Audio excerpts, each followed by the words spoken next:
Hello everybody, Beth here, and I want to make a video showing you how to wind a ball of yarn around your hands and fingers so that you can pull the yarn from the center of the ball. The problem is, to make a video like that, it is going to be totally boring. So I'm going to try to shorten the steps to make it go a little faster and make it more interesting. And well, I want to show you.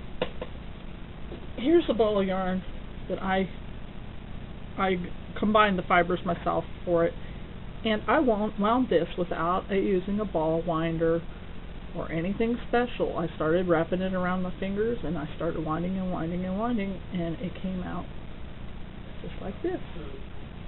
Well, you can see it here on the side, and it pulls from the center like that.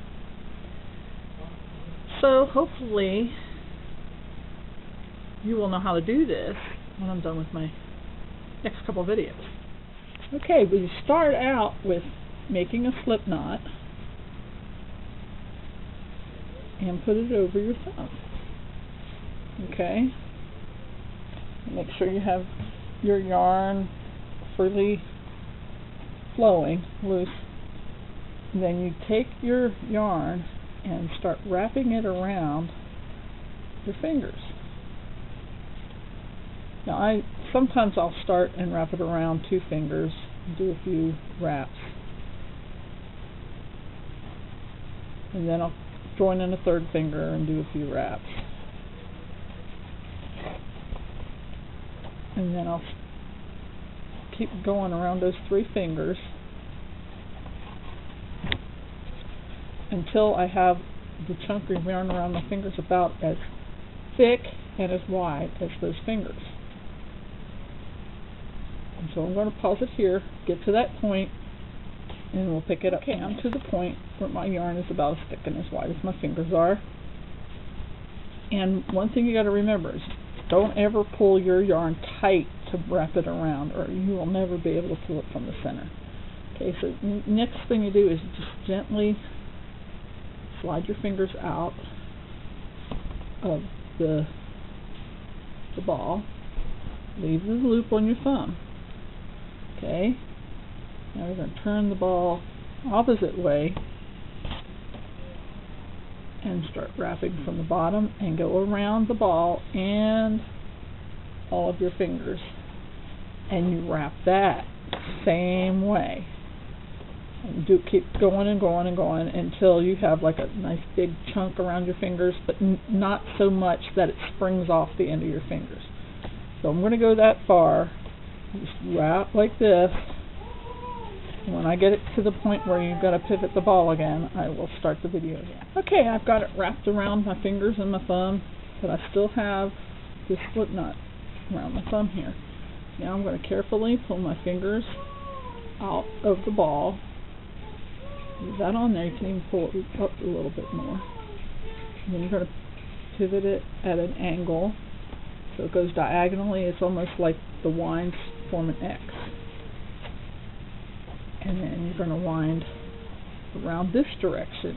And this is pretty much the basic direction you're going to go from now on, so that your yarn's coming out of the top of your ball.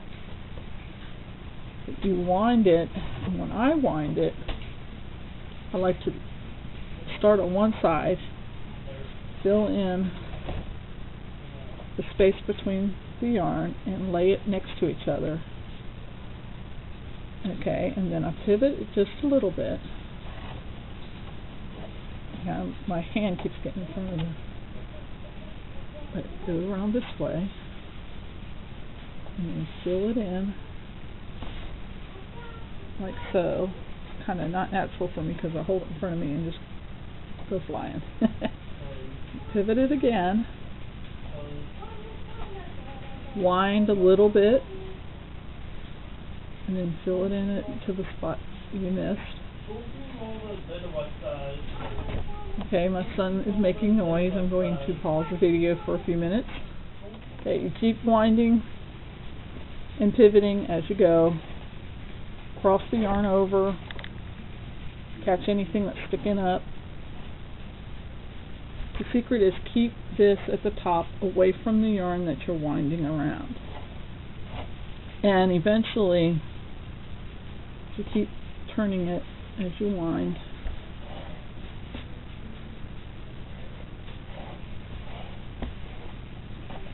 And you get so far. I like to turn it, make sure my yarn's coming out the top,